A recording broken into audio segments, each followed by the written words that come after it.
He paid for my groceries when my card failed. A polite stranger, joking that he'd take care of someone's daughter today. I smiled, but my mother's family had cut her off before I was born. Tucked in the bag, I saw the name on the credit card receipt, Hollings. It was the one surname my mother had forbidden me from ever researching. I didn't say anything. I just went home and started tracing the paper trail of a stolen inheritance. My name is Haley Boyd. By trade, I am a data analyst for a private consulting firm called Everline Analytics. It's a job that sounds sterile to most people, but I find comfort in it. I am paid to find the signal in the noise. I look at chaotic spreadsheets, transaction logs, and user behavior, and I find the underlying pattern. I trace the line back from the result to the origin. It is clean work. It is logical. My life, until this point, has been the same. Orderly, managed. That order broke on a Tuesday afternoon, under the fluorescent buzz of a generic Midwest supermarket. It was the end of the month, that gray period where one paycheck has been stretched to its limit, and the next is still 48 hours away. I was buying the essentials, milk, bread, eggs, and the big canister of rolled oats that serves as breakfast and sometimes dinner. The total came to $26.41. I slid my debit card. The cashier, a teenager with tired eyes, frowned. It's declining. A hot flush crawled up my neck. I knew exactly what was in the account, $27. That cannot be right, I said, my voice tighter than I intended. Can you run it again? He did. The machine gave a pathetic final beep. Declined. Insufficient funds. Hold on, I said, fumbling for my phone to check the banking app, knowing it was useless. Behind me, a woman sighed and shifted her cart. The humiliation was acidic. Allow me, the voice was quiet but carried authority. I turned. He was an older man, maybe early 80s, but standing straight. He wore a dark cashmere cardigan, perfectly pressed trousers, and a small, vintage tie pin shaped like a sheath of wheat. He looked completely out of place, like a character from an old film who had wandered onto the wrong set. Before I could protest, he had tapped his own card on the reader. The machine chirped its approval instantly. I cannot let you do that, I stammered, my face burning. Nonsense, he smiled. A polite, practiced gesture that did not quite reach his eyes. Consider it a favor. Let an old man take care of someone's daughter today. He nodded to the cashier, who was already bagging my items, eager to move the line. Thank you, sir. I can pay you back if you give me your name. Think nothing of it, he gestured to my bags. You bought the steel-cut oats. A good choice. My wife, Marion, she wouldn't start her day with anything else. Said it was the only breakfast that stuck to your ribs. The cashier handed me the bag, and with it, the itemized receipt. Tucked inside it, folded in half, was the merchant copy of the man's credit card slip. The cashier must have passed it over by mistake. Thank you again, I said, my hand closing around the paper. He gave a final, courteous nod. Have a good day, young lady. And he was gone, moving down the aisle with a slow, steady gait, leaving behind the faint, clean scent of cedar and old money. I walked out into the grey afternoon, my groceries in one hand. I stopped by the bus stop bench and unfolded the paper in my trembling hand, the itemized receipt, and his. The signature was an illegible, forceful scroll, but below it, printed in clear thermal block letters, was the name Everest Hollings. The world tilted. Hollings. It was the one name, the one single thread from my mother's past that I was explicitly forbidden to pull. My mother, Elise Boyd, was a woman who lived by her own set of rules, forged in a poverty she never fully explained.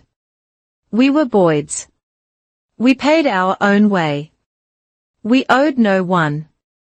And we never, ever spoke of the Hollings family. They were the people who had, in her words, closed the door on her before I was born.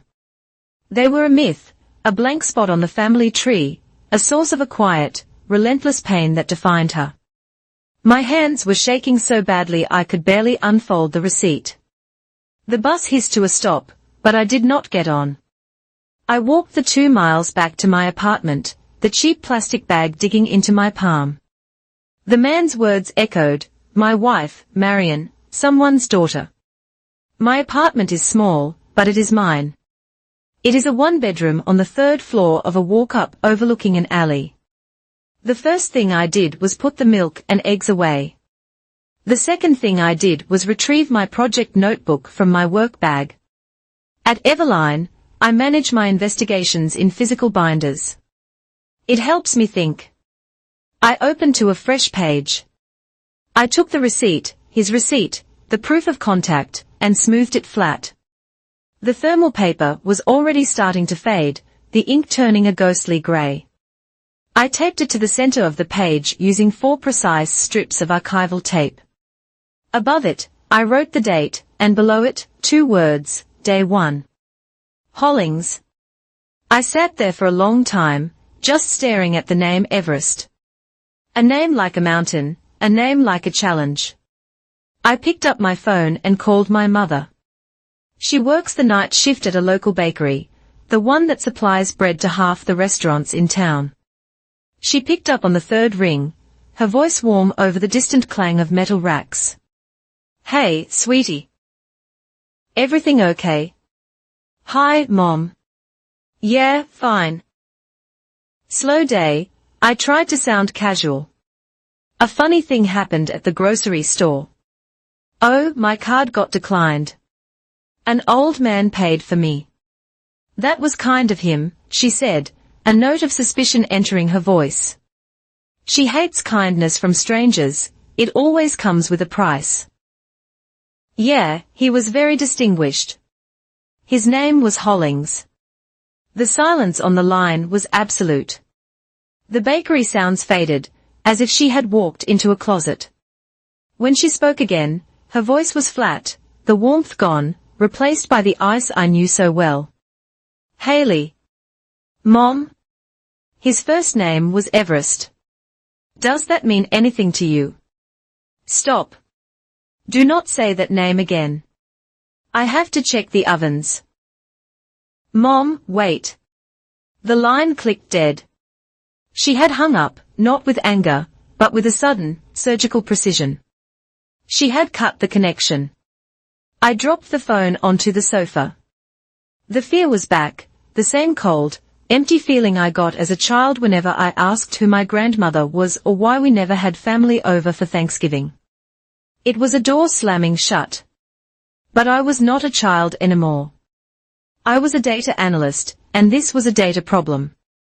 I went to my closet and pulled out the large corkboard I use for complex projects. I hung it on the wall opposite my desk. I took a small red pin and pushed it into the center. This was the nexus, the event, the receipt. I booted up my personal laptop and opened a new file. I established my rules of engagement, the same rules I use for any Everline client. 1. No assumptions. Every fact must be verified by a primary source. 2. Start with public data, court records, property deeds, business filings, news archives. No trespassing, digital or physical. 3. Establish a timeline. Data is meaningless without context. 4. The objective is not contact. The objective is truth. I stared at the board. The single red pin looked lonely. I needed more data points. I went to the old wooden chest at the foot of my bed, the one that held my college diploma, my birth certificate, and the small box of things my mother had kept from her life before me. Inside was a single, unlabeled cassette tape. I still own the small silver tape player I had in high school. I dug it out, slotted in the tape, and pressed play. It was mostly hiss, The sound of an empty room recorded on cheap magnetic tape 30 years ago. I fast-forwarded, stopped, played more hiss, then a voice, a man's voice, deep and resonant, but muffled, as if he was speaking across a room. Tell her. I will tell her myself. She deserves to know. A woman's voice, softer. Everest, please. Not like this. The sound of a door slamming, then silence. I rewound, played it again. Everest. I skipped forward, more muffled static, and then the voice again, clearer this time. Happy 18th birthday, Elise. There was a pause, the sound of a fumbled object, and then the recording clicked off, an abrupt, violent end. I sat back, the blood draining from my face. Happy 18th birthday, Elise. My mother would have turned 18 in 1998. I looked at the tape, a man's voice, a woman's, and a name. I turned back to my laptop.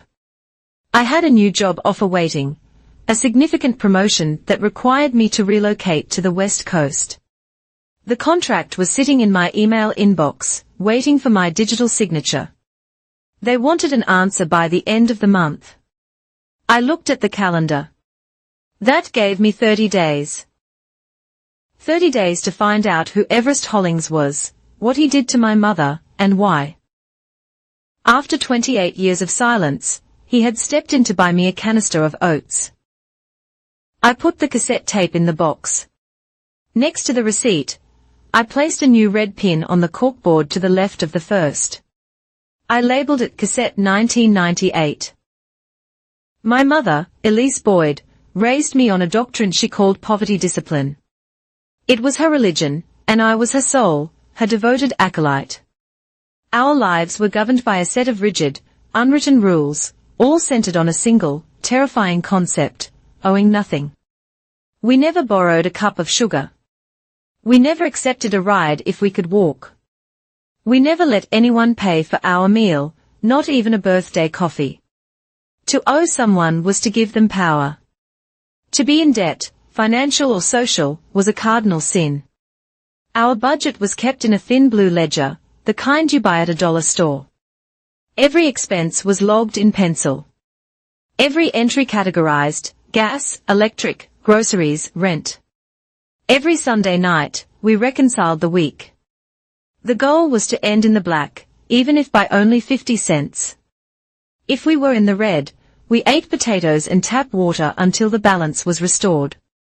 Above every new page, she would write the same 5 words in her neat, tight script: we owe no one a favor. This discipline was the wall she built around us. And for a long time, I never questioned what it was protecting us from. I only knew what was on the inside: the smell of bleach-scrubbed floors, the taste of cheap casseroles, and the relentless, quiet hum of her exhaustion.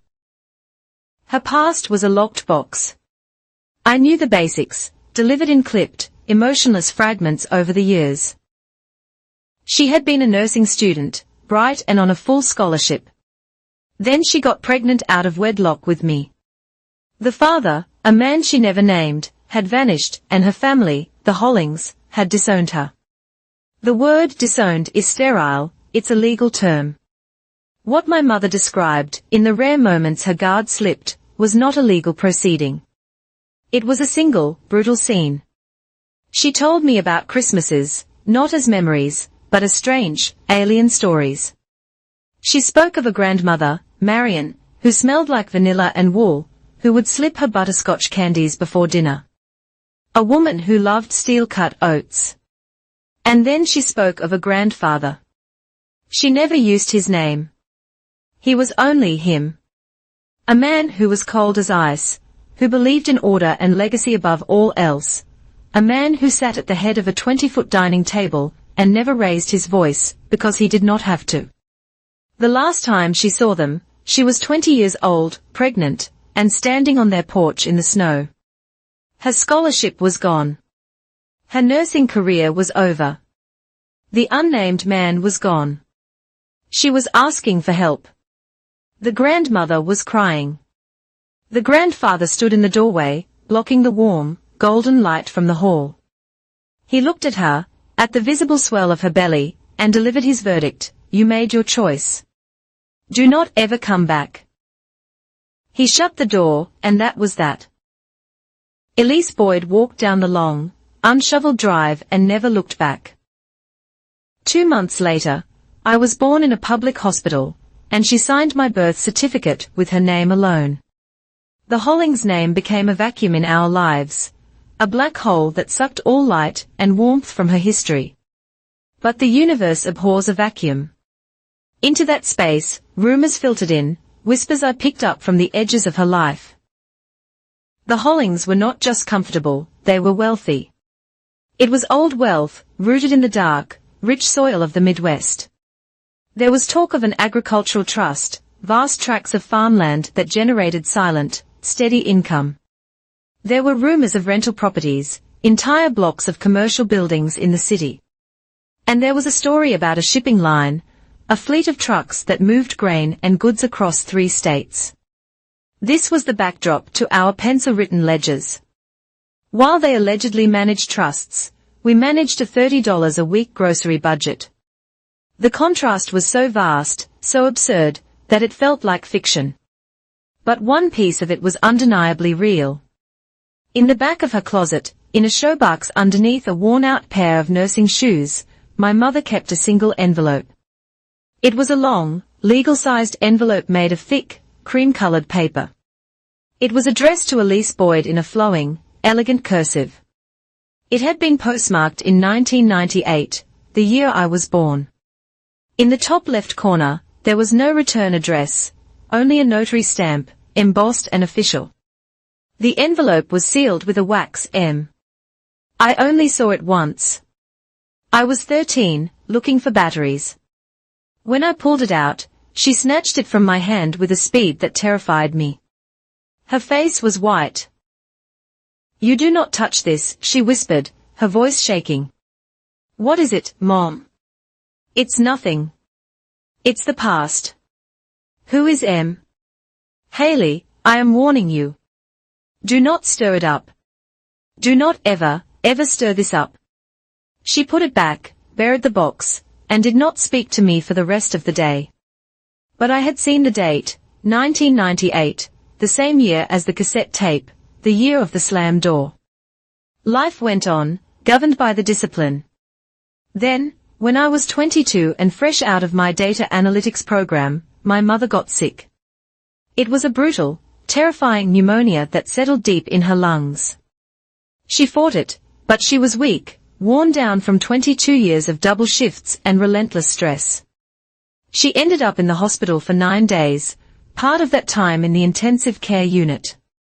I sat by her bedside holding her hand, watching the monitors beep, and beneath my terror for her life, a second, more practical terror festered: the cost. We had insurance, but it was a high-deductible plan. The ICU, the specialists, the medication, it would be tens of thousands of dollars. It would be a debt that would break us, a hole so deep our pencil ledgers could never pull us out. On the day she was discharged, I went down to the billing office, my stomach in knots, ready to beg for a payment plan. The woman at the desk tapped on her computer. She frowned. She tapped again. "Well, this is odd," she said. "What is it? Bad?" "No, honey. It's paid. The entire balance." I stared at her. "Paid by who?"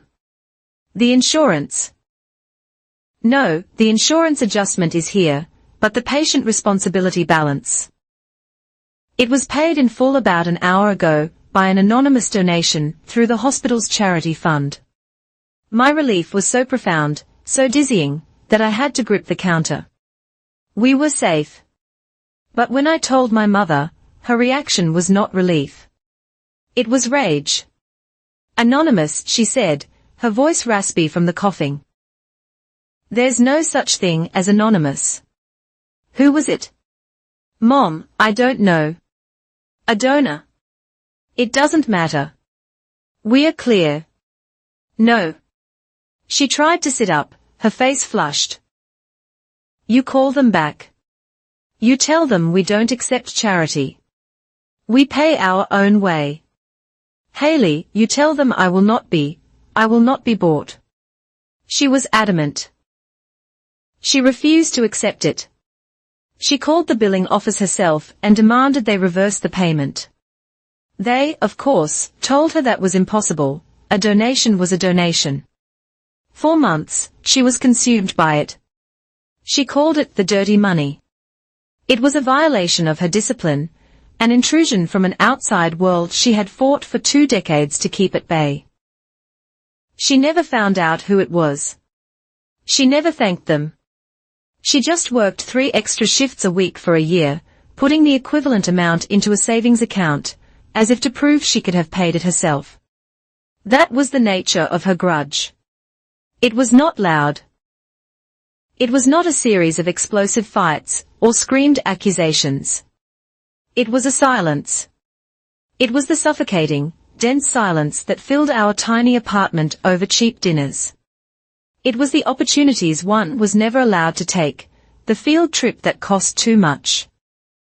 The invitation to a friend's lake house I had to decline. It was the constant, grinding fear of owing. I escaped into numbers. My mother's past was a swamp of ambiguity, emotions, and unspoken rules. My career at Everline Analytics was the antidote. It was a world of pure, cold logic. I trusted timestamps. I believed in server logs. I followed the source. My first mentor at the firm, a senior analyst named Mark, gave me the only piece of advice that ever stuck. He saw me struggling with a chaotic data set, trying to find a pattern in what looked like random noise. "You're looking at it wrong, Boyd," he said, leaning over my monitor. "You're looking for the story. Don't. Stories are lies. Look for the ink." The ink? Every story leaves an ink trail, a receipt, a filing, a log entry, a change in a database. Find the first drop of ink, and you can follow it all the way back to the pen that made it. I looked at the corkboard in my apartment, the receipt from the grocery store, the cassette tape from 1998, the anonymous hospital payment, the sealed, notarized envelope. These were the first drops of ink. And Everest Hollings, the man in the cashmere cardigan, the man who ran trusts and shipping lines and foundations, was a man who lived in the public record. He was not a ghost. He was a man of assets, of corporations, of taxes. He was a pen, and he had been writing a story for decades. I decided in that moment that I would not stir it up as my mother feared. I would not approach this with emotion. I would approach it as an analyst. If the man at the supermarket was my grandfather, he had left an ink trail, and I had 29 days to find it. My work is my fortress. In the chaos of my mother's history, my job at Everline is my sanctuary of logic. I have 29 days before I'm supposed to sign the contract that moves me 2,000 miles away. I sit at my desk. The glow of my dual monitors pushes back the shadows in my small apartment. The corkboard is on the wall to my left. It is time to work. My first move is not emotional. It is clerical. I open the website for the Secretary of State. Every legitimate business in this state must be registered. I enter Hollings into the business entity search. The results are a flood: Hollings Drywall, Hollings Transport, Hollings Deli. Too much noise. I refine the search. Hollings Agricultural. One result: Hollings Agricultural Holdings LLC. Entity ID 020455532. Data filing, October 1964. Status, active and in good standing. My pulse quickens. This is the trunk of the tree. I click to view the details. The registered agent is a high-priced law firm in the state capital, a predictable firewall. But the principal office address is local. It is not a post office box. It is a physical street address. A 5-story brick building downtown, the kind with polished brass plaques by the door. I print the page and pin it to the board. Pin number 3. Next, I need to connect the corporate entity to the man. Corporations are shields, but foundations are personal. They are about legacy. I access a remote database of non-profit organizations. I search for Hollings Foundation. I find it, the Everest and Marion Hollings Foundation, established 1991. Mission, to support community development and fund agricultural scholarships for rural youth. Marion. The name from the grocery store, the name of the grandmother who smelled like vanilla, the M on the sealed envelope. Now I have 2 names linked, Everest and Marion. I pivot to the local newspaper digital archives, a database stretching back 50 years. This time, I search for the man, not the business. Everest Hollings. For a man supposedly so wealthy, he keeps a low profile. There are no society pages, no flashy interviews, but I find one hit from 6 months ago. The headline, Foundation grants record scholarships at annual luncheon. I click the link. The image is grainy, compressed for the web, but my breath freezes in my chest. There he is. It is him, the man from the supermarket. He is standing straighter, wearing a full suit instead of a cardigan, but the face is identical. The same aristocratic brow, the same deep-set, appraising eyes. He is shaking the hand of a smiling teenager, presenting an oversized check. The caption confirms it. Foundation Chairman Everest Hollings congratulates this year's recipient. The floor seems to drop out from under me. It is real. The myth, the monster, the man who bought my oats. They are all the same person. I print the article. The grainy photo, a smear of pixels, and I pin it to the center of my board. Now I build the timeline. This is how I make sense of the noise. I take 4 index cards and pin them in chronological order. Card 1, circa 1978. Elise Boyd, born. Source, my own knowledge. Card 2, spring 1998. Elise Boyd, 20 years old, pregnant, is disowned on the porch. Source, maternal testimony. Card 3, 1998. Cassette tape recorded. The argument, the voice, Everest. The birthday wish. Source, physical media. Card 4, late 1998. Notarized envelope from M, sent to Elise Boyd. Source, physical media, sealed. Card 5, 6 years ago. My mother's hospitalization, the anonymous payment. Source, hospital records, maternal testimony. Card 6, 2 days ago. The encounter, the receipt, the name. Source, physical media, my testimony. The cluster is clear. Everything pivotal, everything violent, happened in 1998. The rejection, the tape, the letter. I have the who and the when. Now I need the what. What is the legal mechanism of this? What does disowned truly mean? I am an analyst, not a lawyer.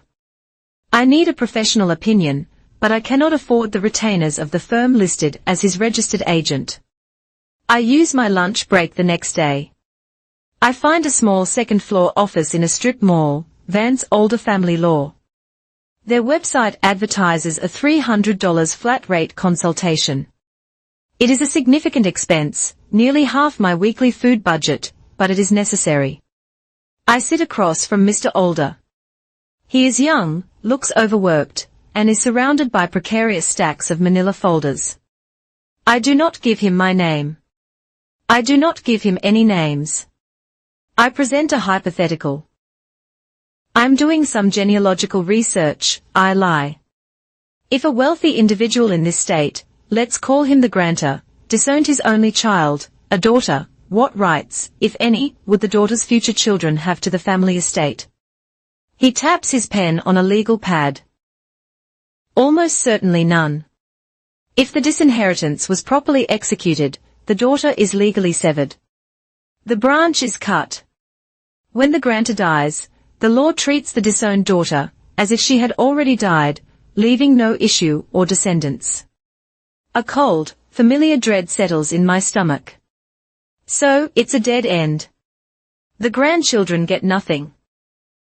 Usually, Older says, he leans forward, and for the first time, he looks interested. It all depends on the instruments. We are talking about old money, right? They don't just use simple wills. They use trusts. And a trust can say anything. Like what? Like the grantor could disown his daughter, but explicitly name her future children as contingent beneficiaries. It's called a bloodline trust. Or, and this is more common, the grantor's spouse, the grandmother in your scenario, could have had her own separate assets. She could have set up her own trust funded by her money specifically to provide for the severed bloodline. Marion, the M on the envelope. The point is, Older says, standing up, signaling our time is up. The trust document is the Bible. It dictates everything. But there's your problem. Unlike a will, a trust is a private document. It isn't filed with the probate court. Unless you are a named beneficiary, you have no right to see it. I hand him 3 $100 bills, cash, no paper trail. Thank you for your time. I walk out into the daylight, my mind racing. I am not looking for a will. I am looking for a trust. A trust authored by Marion Hollings. That night, I go deeper. I am no longer looking for people. I am looking for assets. I use the county assessor's public database. It is a clunky, archaic system, but it is pure data. I type in the entity ID for Hollings Agricultural Holdings LLC. The screen populates and populates and populates. It is not a farm, it is an empire. Parcel after parcel, most zoned for agriculture. Tracts of land so large they are measured in square miles, not acres. I cross-reference the parcel numbers with the county recorder's office to check for mortgages. Nothing. No liens, no debt. This is not the wealth of a doctor or a lawyer. This is the wealth of a king. Silent and absolute, generationally clean. I start plotting the parcels on a digital map. The green squares begin to cover the entire northern half of the county. And then, in the noise, I find the signal. I am scrolling through the county's public auction notices, a grim archive of foreclosures and tax seizures. I am just looking for context, for any sign of the Hollings name. I find one. A notice of public auction dated 4 months ago. Property, Parcel 402A. Owner, Hollings Agricultural Holdings LLC. Reason for seizure, delinquent property taxes. Amount due, $84,000. I stop. This makes no sense. It is an error. A family with this much land, all of it debt-free, does not forget to pay an $84,000 tax bill. It is a rounding error for them. You let a property go to a tax auction only if you are in catastrophic financial trouble, or you are incredibly, fundamentally sloppy. I check the auction results for that date. I scroll down to Parcel 402A. Status, withdrawn. Note, pulled by owner. Payment received in full 24 hours prior to sale. They almost lost a massive farm. They paid at the last possible second. This is a crack. This is a sign of instability. This is not the clean, orderly operation I assumed. I print the auction notice and its withdrawal. I pin it to the board. It feels different from the other items. It feels urgent. I step back and look at the whole board, the timeline, the corporate structure, the foundation, the family, the near disaster. My mother's approach was emotional. She went to the front door and asked for help. She was a daughter, a victim. She was turned away. I will not be. I am an analyst. I will not approach the front door. I will approach the system.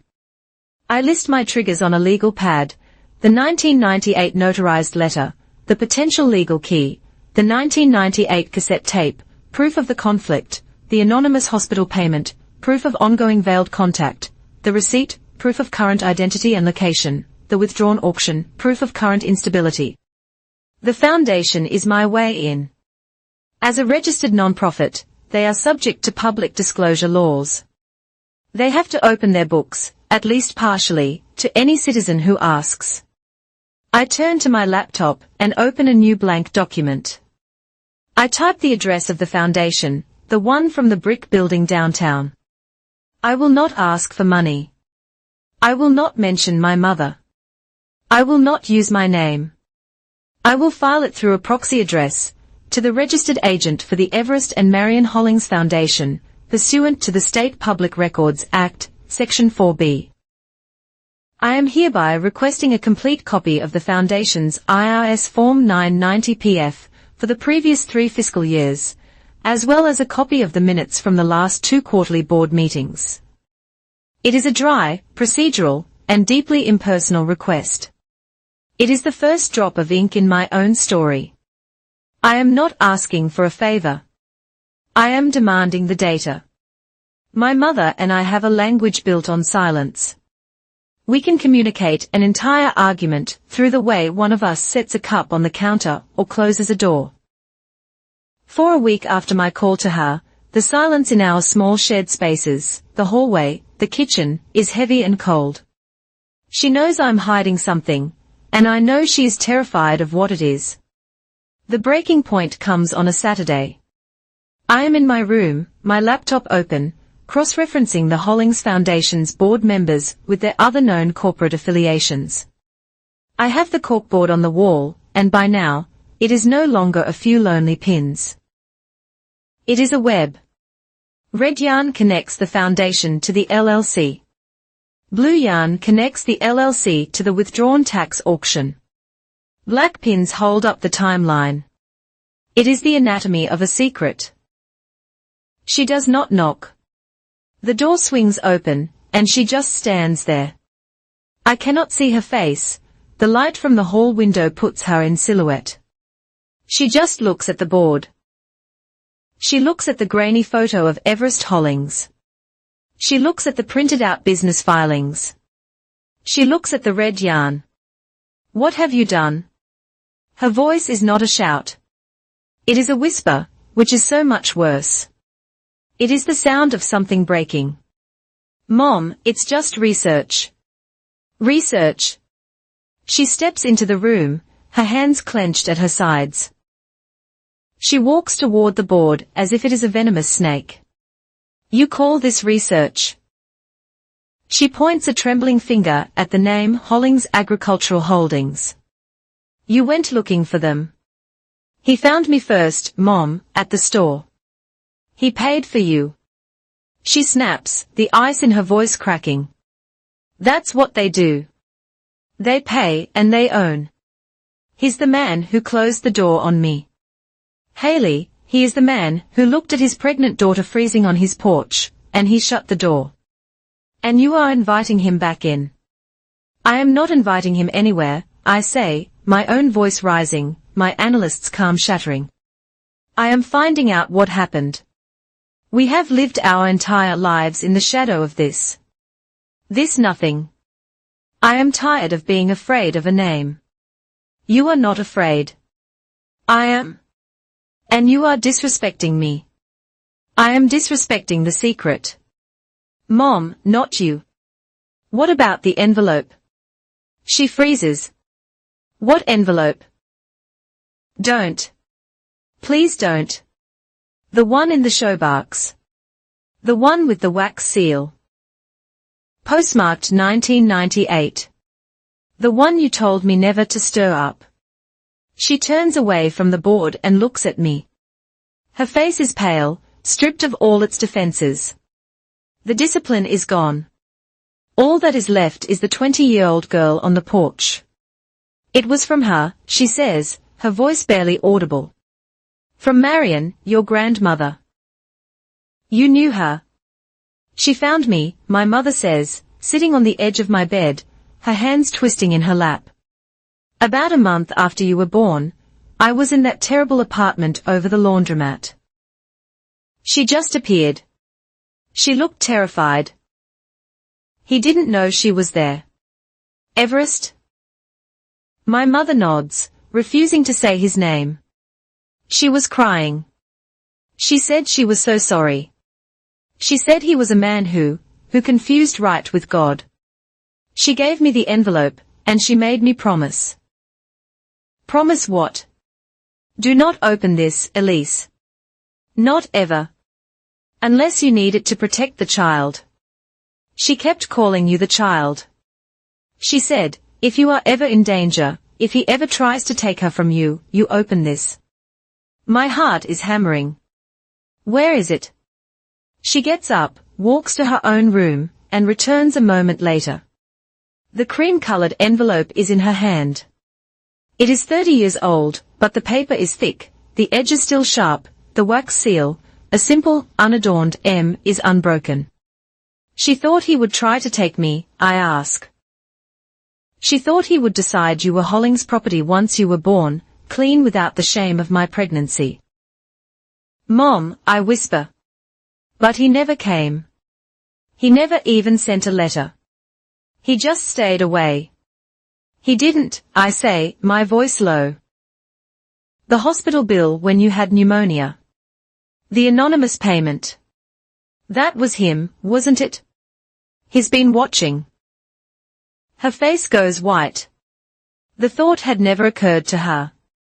The dirty money was not an insult, it was a tether. I look at the seal. We have to open it. No, Haley. I promised. Mom, you promised to open it if I was in danger. I'm not in physical danger.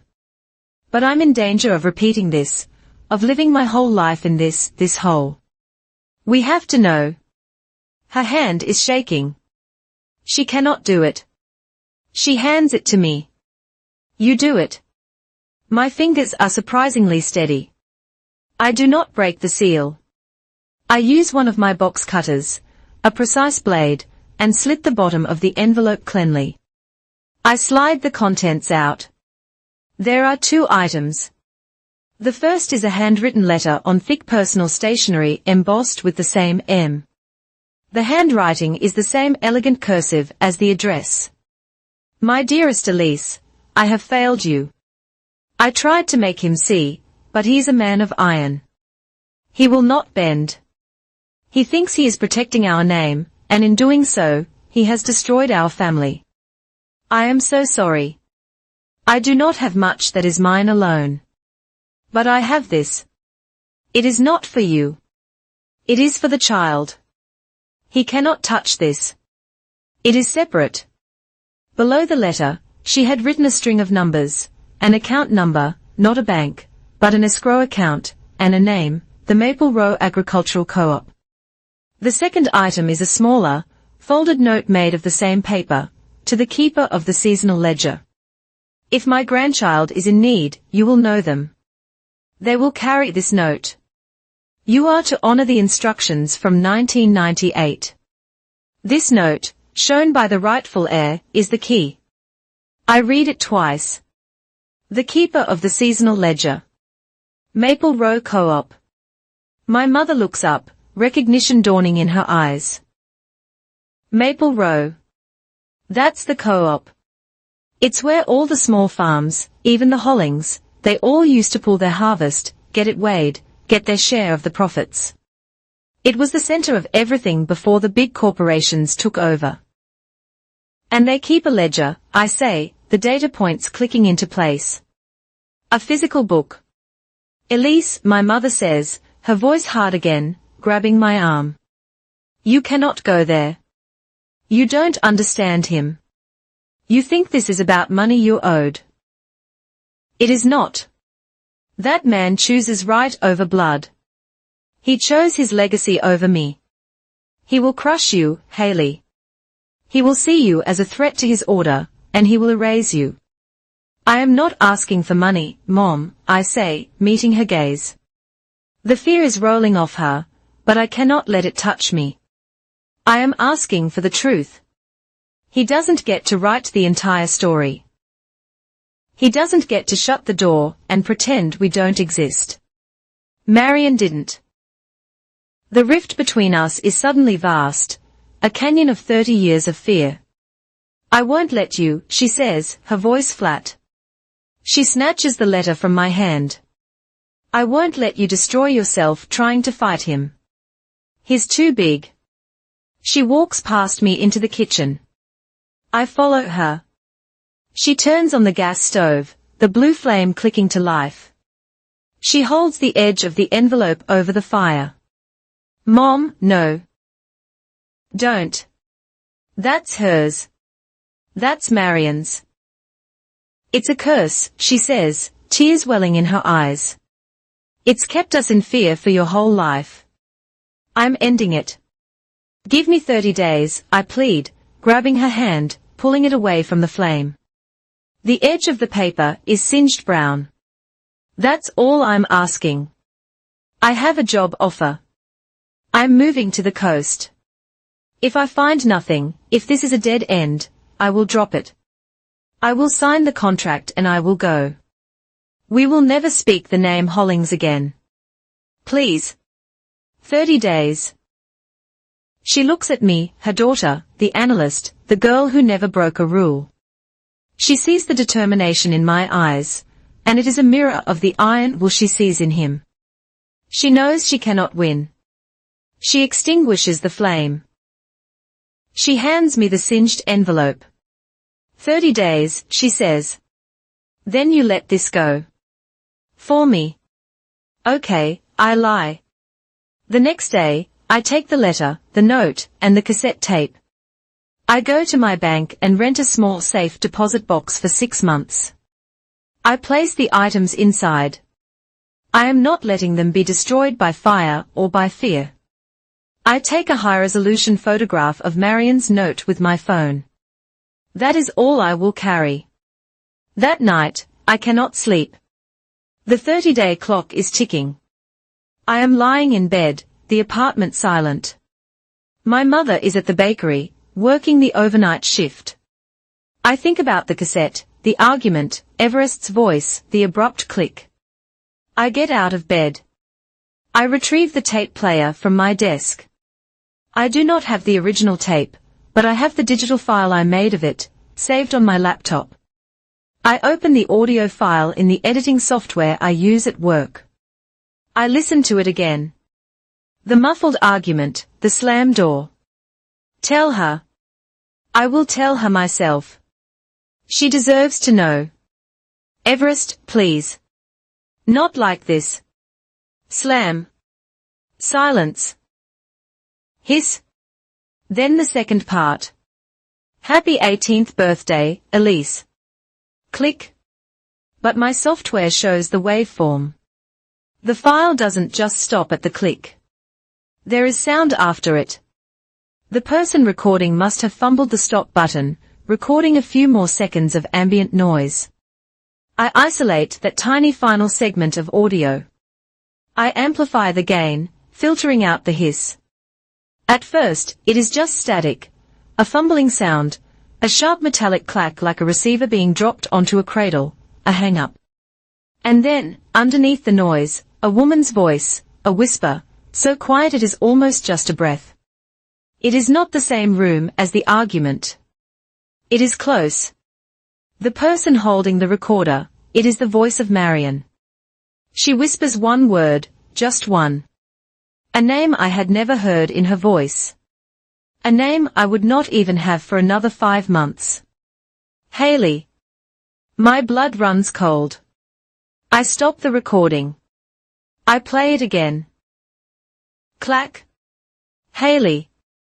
It was not a random whisper. It was an intention. My mother said Marion called me the child. But she knew before I was born.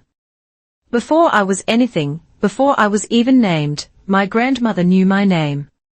This was not a coincidence.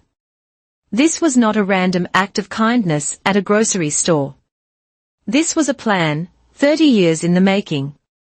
And I, Haley Boyd, am the last, final piece of it. The Maple Row Agricultural Co-op is not a building. It is a cluster of rust-red silos and a low, prefabricated office building set 100 yards back from a two-lane county highway. It smells of dried corn, diesel, and the sharp, metallic tang of cold fertilizer. It is the absolute opposite of the polished brass and silent, carpeted hallways of the Hollings downtown office. This place is earth. I walk into the office. The air is warm, thick with the smell of old coffee and mimeographed paper.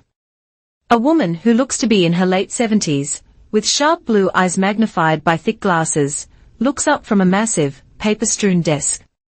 A simple wooden sign on the desk reads, "R. Carver. Can I help you?"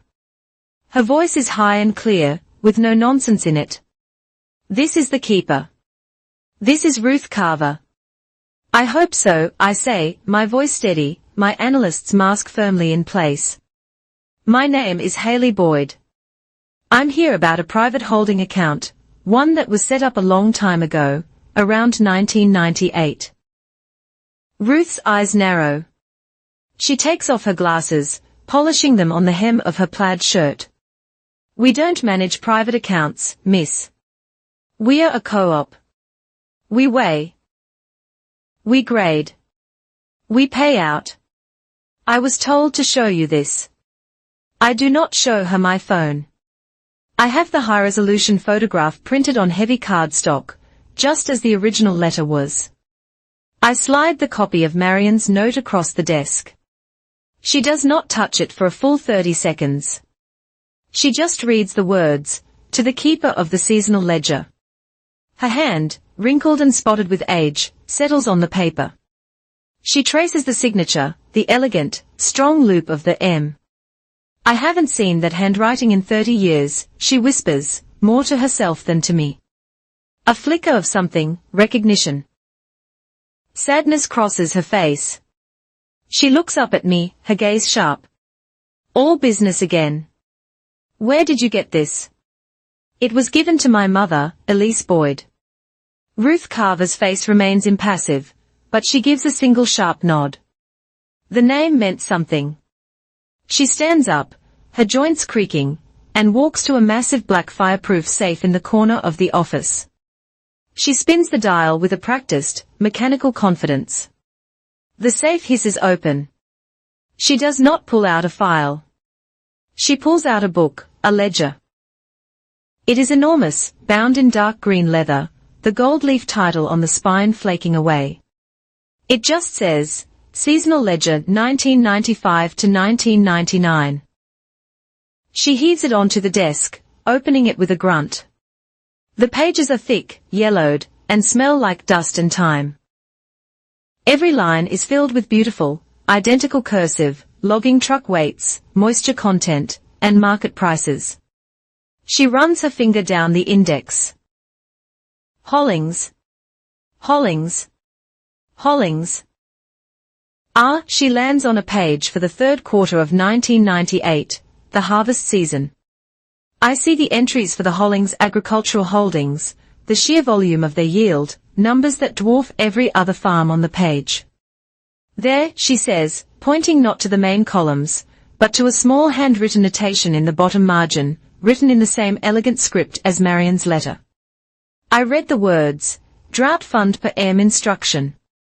5% pre-profit diverted to escrow 4B. Hold until key. My blood turns to ice. It is real. An off-book, hidden fund siphoned from the main harvest profits, set aside in a secret account by Marion Hollings. This is it, I say. Escrow 4B. How do I access it? Not that simple, Ruth says.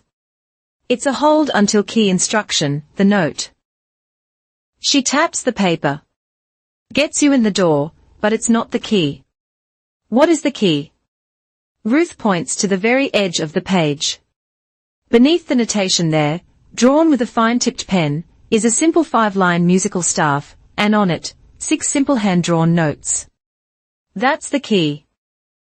Ruth says Marion drew it herself. She said, the right one will know the tune.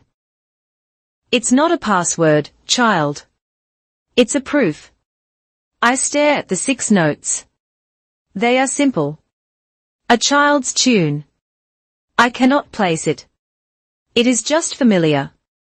I look at it, and I am not in a dusty co-op office anymore. I am 7 years old in our tiny kitchen, watching my mother knead dough for our Sunday bread, the only luxury we allowed ourselves. She is humming a simple, quiet, looping tune. This tune. And then the grocery store. Everest. My wife Marion. She wouldn't start her day with anything else. Said it was the only breakfast that stuck to your ribs. The oats, the bread, the tune, it all collides. Oats, peas, beans, I whisper, humming the 6 notes. Ruth Carver's face softens. The 70 years of vigilance melting away. She smiles. And barley grow, she finishes. That's the one. Marion used to sing it to her roses. And it seems she intended it for you. She closes the book. The fund is here. It hasn't been touched in 30 years. Not by him, not by anyone. It's not my place to tell you what's in it. Only that it exists. I am shaking. I am finally truly shaking. What do I do now?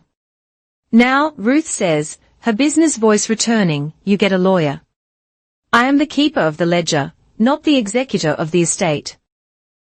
You come back to me with a court order, and I will gladly turn it all over. She slides the copy of the note back to me. The transaction is complete. I walk out of the co-op into the bright, cold sunlight. The world looks different, sharper.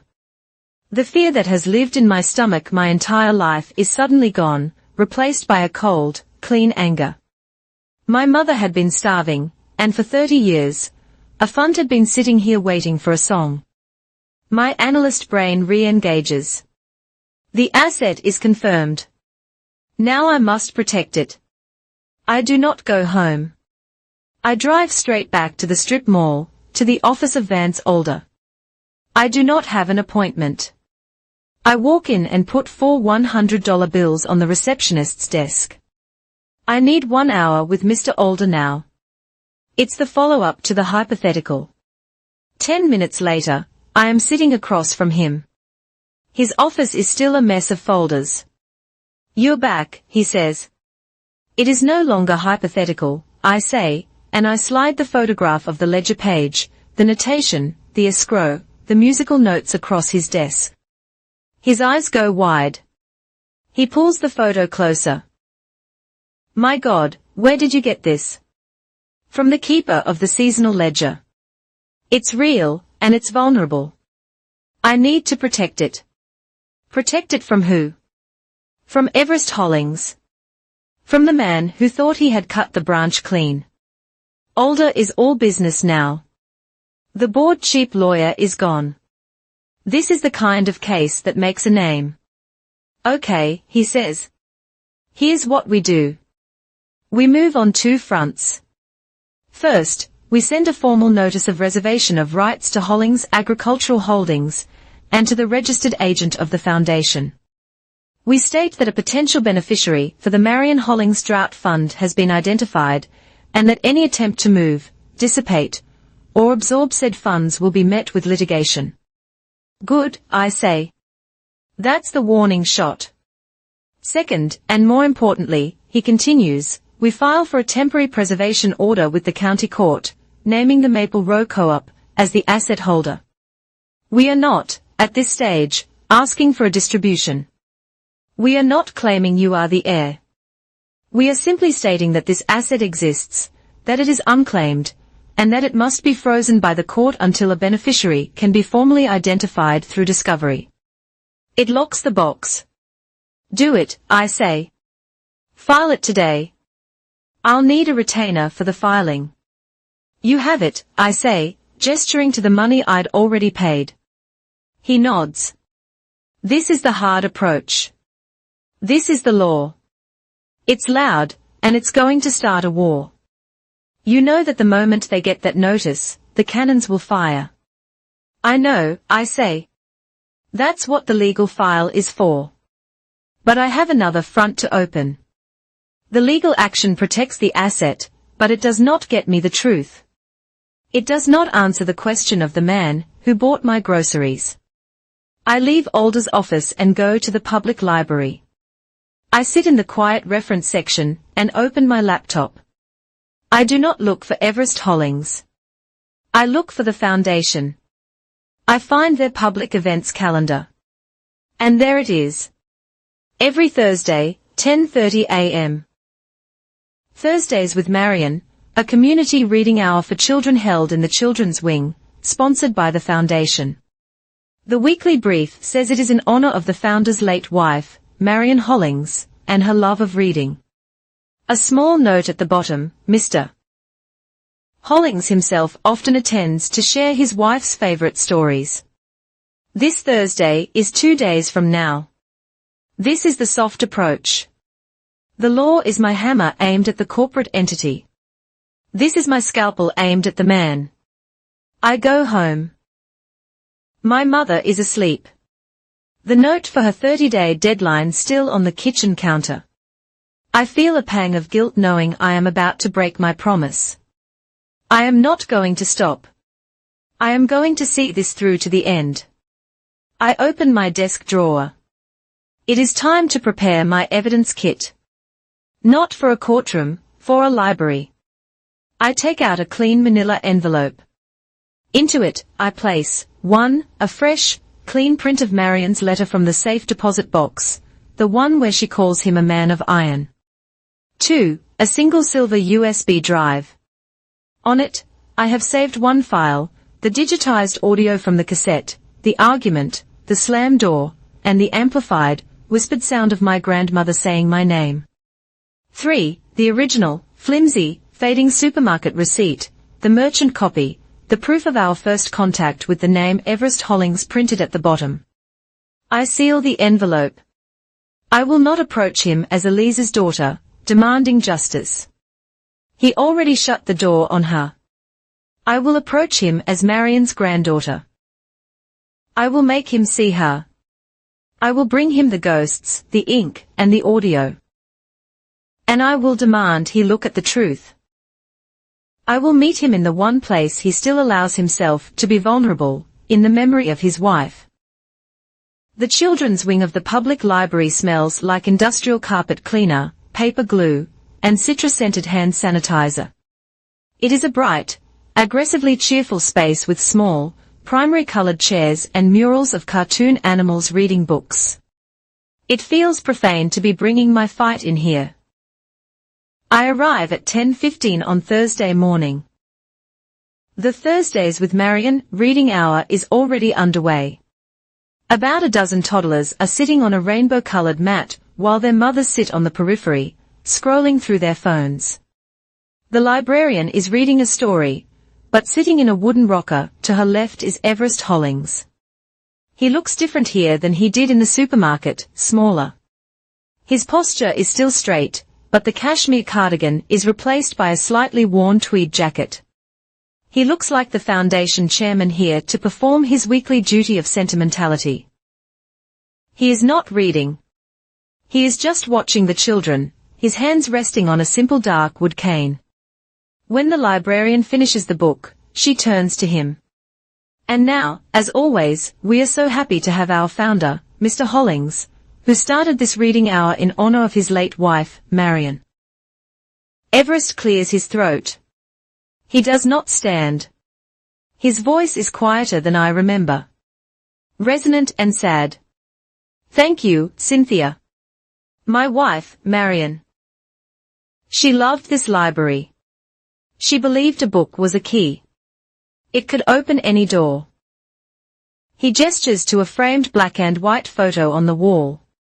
I hadn't noticed, a smiling, warm-eyed woman, her hair in a 1970s style, holding a book. Marion, he continues, his gaze distant, looking past the children. She was especially fond of the drought years. She always said that when the ground was hard, people's minds should be soft, open to new ideas.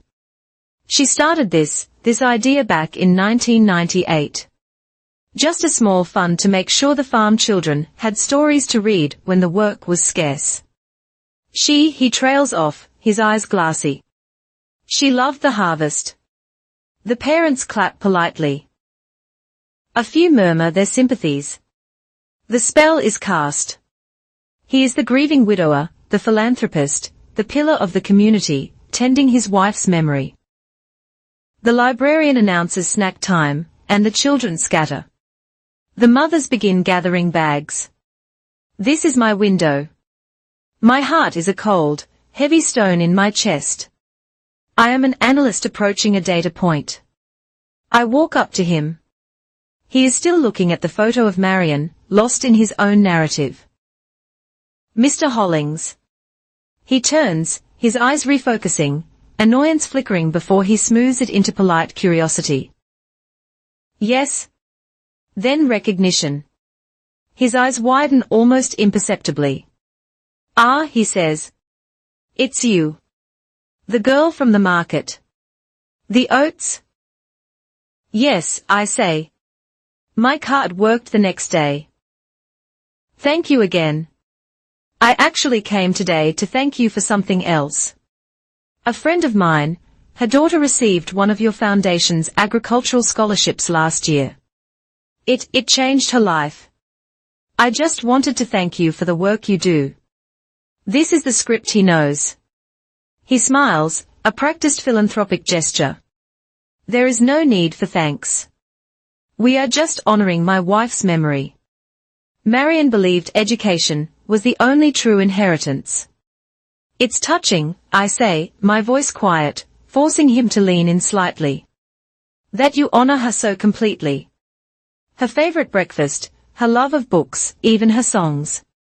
His polite smile wavers. Her songs. The one she loved, I say. I hum the 6 notes from the ledger, the simple, childish tune. Oats, peas, beans, and barley grow. The effect is instantaneous and violent. He does not gasp. He stops breathing. His hand, the one not on the cane, grips the arm of the wooden rocker so hard his knuckles turn white. The blood drains from his face. The benevolent philanthropist vanishes, replaced by something cold, hard, and ancient. Where, he says, his voice a low, dangerous rasp. Did you hear that? The children are eating goldfish crackers 10 feet away. The librarian is cleaning up. We are in our own bubble of absolute cold. It's just an old lullaby, I say, keeping my voice level. My mother used to hum it while she worked. His eyes are locked on mine. They are not the eyes of a kind old man. They are the eyes of a banker, a landowner, a king. Your mother. Yes, I say. Marion taught it to her. He doesn't move. He is processing, calculating. The man who runs a multi-million-dollar agricultural empire is running an analysis, and I am an anomaly he cannot place. Who, he says, and the word is sharp, is your mother? I will not say. I am his granddaughter. I will not claim him. I will state the fact. My mother is Elise. Elise Boyd. He recoils. It is a full-body flinch, a sharp inward pull, as if I had physically struck him. His face, which had been pale, floods with a dark, mottled red. He looks around, terrified someone might have heard. No, he whispers. That is not possible. She said you shut the door on her, I say, my voice as cold and quiet as his. She said you told her never to come back. He finds his footing. The iron returns. The denial. Elise. Elise left, he says, his voice gaining strength. She made her choice. She was willful. She turned her back on this family, on its reputation. She wanted nothing to do with us. This is his narrative. This is the story he built to protect his order. Is that what you believe? I ask. That she chose to leave, that she chose a life of poverty and silence. It is the truth, he says, gripping his cane. She was offered help. She refused. She chose that other life. She severed herself. I reach into my bag. I do not pull out the USB drive. I do not pull out the receipt. I pull out the single high-resolution photograph I took of the cream-colored, notarized envelope from 1998. I place it on the small, bright blue table between us. His eyes fix on the image, on the elegant, familiar cursive on the M wax seal. Then what is this? I ask. Marion sent this to her after you shut the door, after you told her she was no longer family. My mother kept this unopened for 30 years. She was too afraid of you to break the seal. She was too afraid of what you would do if you knew Marion had disobeyed you. He stares at the picture of his wife's handwriting. And he is, for the first time, completely silent. His defense is gone. His narrative is broken. The wife he memorializes in this room, the wife he uses as a shield for his philanthropy, went behind his back to fix what he had broken. He finally looks up, his eyes are hollow. There are rules, he whispers, his voice shaking. There is an order, a structure, a reputation. Marion, she was emotional. You were protecting your reputation, I say, my voice flat. She was protecting the consequences. You built a foundation in her name and tell stories about her love of books. But she built a fund in her name, a secret one, to take care of the family you threw away. I stand up. He looks impossibly small. An old man in a child's chair, trapped in his wife's memorial. I am not here for your money, Mr. Hollings. I am not here to ask to be part of your family. I am here as an analyst to inform you of a discrepancy. I reach into my bag again, and pull out the cheap business card from Vance Older.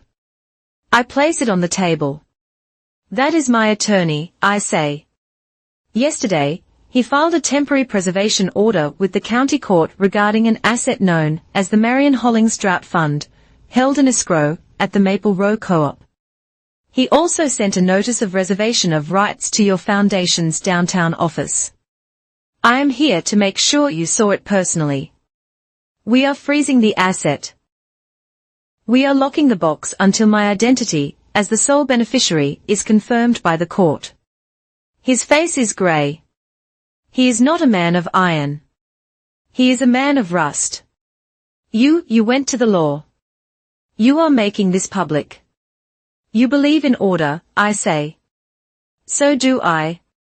This is the new order. You don't get to write the story anymore. I turn and walk away. I do not look back. I walk out of the children's wing, past the cartoon animals, and out the front doors of the library, leaving him there with the ghost of his wife and the business card of my lawyer. The adrenaline doesn't hit until I am inside my apartment. The door locked, the chain slid across, my hands are shaking so badly I can barely fit my key in the lock. I collapse onto my sofa, my heart hammering against my ribs. I did it. I faced the monster. I sit there for an hour, just breathing. My mother is at work.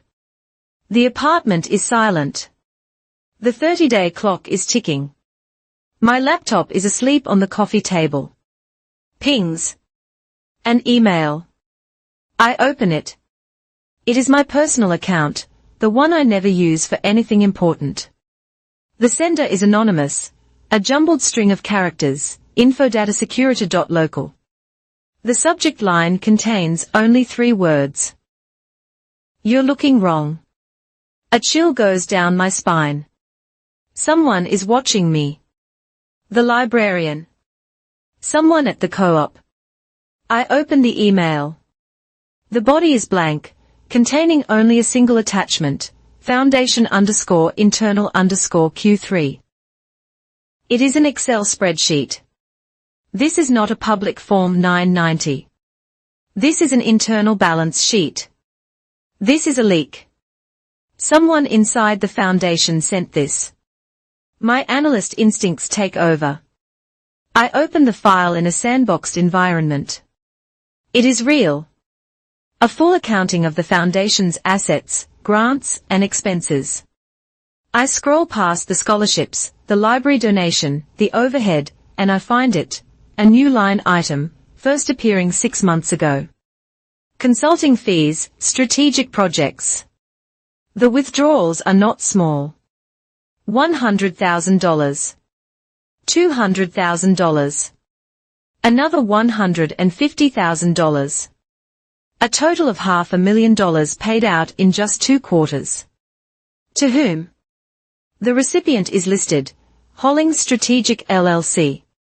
This is not Hollings Agricultural. This is a new entity. My fingers fly across the keyboard. I am back on the Secretary of State website. I search, Hollings Strategic LLC. It was filed 7 months ago. The principal office is a luxury high-rise apartment. The registered agent, Cole Hollings. I know that name. I go back to my corkboard, to the printed-out board member list for the foundation. Cole Hollings, Executive Director. I pull up the newspaper article about the scholarship luncheon. Everest is in the center, but on the far right, smiling a bright, plastic smile at the camera, is a man in his 40s with slicked back hair and an expensive suit.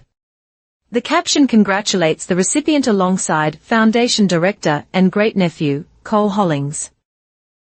My blood runs cold. I check the dates again. The mysterious withdrawn tax auction on that farm. The $84,000 bill that was paid at the last second. That was just before these consulting payments began. Cole. Cole is the executive director. Cole is the one with access to the bank accounts. He got sloppy. He almost let a family property go to auction for non-payment. And now he is draining the foundation, his great-uncle's legacy, to cover his personal debts, funneling the money into a shell company in his own name. I have been fighting the past. I have been aiming all my weapons at an old man obsessed with his reputation. But the real enemy isn't Everest. It is Cole. And I just filed a motion that is going to force a full court-ordered audit of the entire foundation. I didn't just knock on the door. I rang a fire alarm in a house I didn't know was already being robbed. The anonymous spreadsheet is a confession, but it is also a poison pill. It is inadmissible, sourced from a traitor within the foundation, and I cannot use it in a court of law. I am an analyst, and my mentor's voice is in my head, stories are lies. Look for the ink. The spreadsheet is the story. I need the public ink. I have the LLC. Hollings Strategic LLC. I have the director, Cole Hollings. I have the timeline. The first consulting payment was 6 months ago. My next step is to find the motive. Why did Cole suddenly need $500,000? I pivot from the Secretary of State database to the County Court's Public Records portal. I do not search for the LLC. I search for the man. Cole Hollings. The ink trail is immediate and ugly. It is not one debt. It is a cascade. First, a UCC filing, a lien against his assets from a private, high-interest lender in Nevada. The date, 7 months ago. The amount, $200,000. Second, a judgment from a casino in Atlantic City. Date, 7 months ago. Amount, $92,000. Third, a default on a luxury vehicle lease. Date, 6.5 months ago. Finally, a notice of default from a private equity firm that financed his high-rise apartment. I add up the urgent debts, the ones that would have triggered seizures. The total is just over $500,000. He is not a master criminal. He is a sloppy, desperate gambler who is robbing his family's legacy to pay off his markers. He is not just stealing from Everest. He is stealing from Marion. He is stealing the scholarship money for rural kids. He is stealing the funding for the children's reading hour. The near-miss tax auction on the farm was not the crime, it was the symptom. It was the first sign that the man in charge of the checkbook was not paying the bills. I take a deep breath. My target is no longer the old man in the library. My target is the executive director in the high-rise. I cannot use the spreadsheet, but I do not need it. I have the public filings. I have the shell company registration. I have the civil judgments. I can paint the entire picture using nothing but publicly verifiable data. I open a new document and begin to write. This one is not for a lawyer. This one is for the government. I send the report to the State Attorney General's Office, Charitable Trust Division. It is a formal, 5-page governance complaint. I file it not as Haley Boyd, potential heir, but as a concerned citizen, a data analyst who noted a disturbing pattern. I lay out the timeline, cold and clean. Fact: Cole Hollings is the executive director of the foundation. Fact: Cole Hollings is the sole registered agent of Hollings Strategic LLC, a for-profit entity. Fact: Hollings Strategic was incorporated 7 months ago. Fact: In the subsequent months, public records show Cole Hollings incurred over $500,000 in personal civil judgments and liens. Fact: The foundation's own stated mission is to support agriculture and education. Conclusion: I have reason to believe the executive director is in breach of his fiduciary duty, using a shell company to divert charitable funds for personal enrichment. I formally request an immediate investigation and a state-mandated audit. I attach the LLC registration and the screenshots of the civil judgments. I hit send. I have now launched 2 formal attacks: the court order to freeze Marion's trust and the state complaint to investigate Cole's theft. The war has begun. The response does not come from the state. It comes from the past. My phone rings 3 days later. It is a blocked, unknown number. I let it ring 3 times. I take a breath. I answer. Hello. Silence. Just the sound of shallow, ragged breathing. Hello, I say again, firmer this time. Haley. The voice is a horse's rasp. It is Everest Hollings. My blood runs cold. This is the first time he has ever called me. He has never, in my entire life, spoken my name. I say nothing. I received the papers from your lawyer about the co-op, he says, sounding exhausted. The iron is gone, he continues. And I received a call from the Attorney General's office about Cole. I see, I say, my voice steady. I am the analyst. He is the data point. He waits, as if expecting me to apologize. I do not. You did this, he says. It is not an accusation. It is a statement of fact. I presented the public data, I correct him. The data did the rest. Another long, painful silence. I can hear the clock ticking on his wall. He is my brother's grandson, he whispers. My nephew's boy. I gave him the foundation. I thought it would straighten him out, give him purpose. Marion, she was so fond of him as a child. He is stealing from her memory, I say, and the ice in my voice makes me flinch. He is robbing the scholarship fund to pay his casino debts. I know, he says, his voice breaking. I see that now. I wait. Elise, he says, and the name is a wound. Your mother. Is she well? The question is so small, so late, 30 years too late.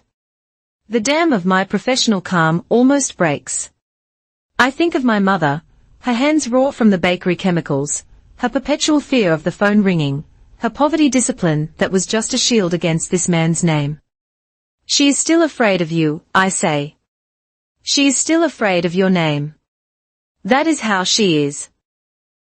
A sound like a choked sob. I see. He clears his throat. The chairman returning. This audit, this investigation, it will be messy. The papers, it will be the truth, I say, which is what I want. I will not fight you on the trust, he says, a concession that costs him everything.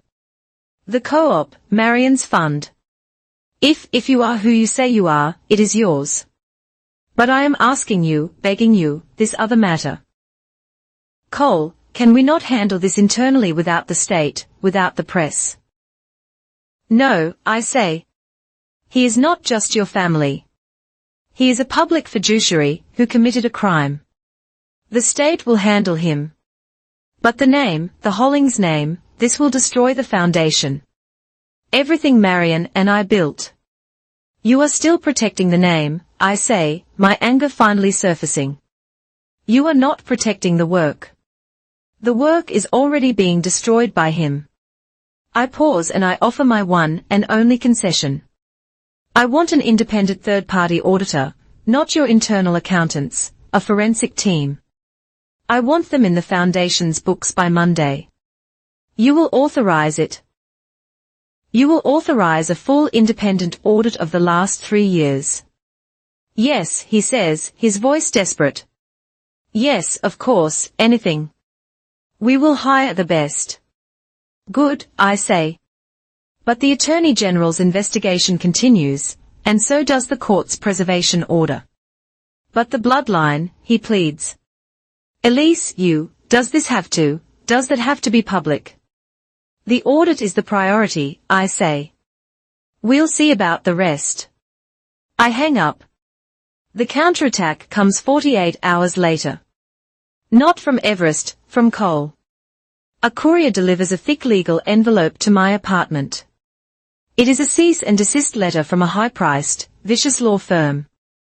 It accuses Ms. Haley Boyd of defamation, tortious interference, and a malicious campaign of harassment against Mr. Cole Hollings. It demands I immediately retract my complaint to the Attorney General and issue a public apology, or they will sue me for damages in the tens of millions. It is a desperate, sloppy bluff.